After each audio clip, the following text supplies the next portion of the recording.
এজন্য আল্লাহ বললেন ইযাস সামাউ ফাতারাত ওয়া ইযাল কাওয়াকিবু ইনতাসারাত ওয়া ইযাল বিহারু ফুজ্জিরাত। আকাশ বিদীর্ণ হবে, জমিন ফেটে যাবে, সাগরের জলোচ্ছ্বাস এসে সব ভেঙে খান খান করবে। জোরে বলেন ঠিক কিনা?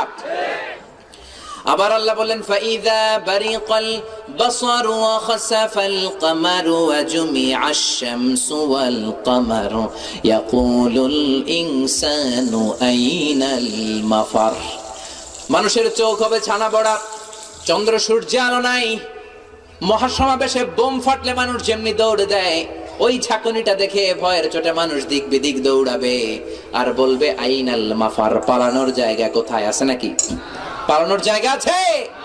এরপরে আল্লাহ বললেন ইয়াউমা তারাউনাহা তাযহালু কুল্লু মুরদিআতিন আম্মা আরদাআত ওয়া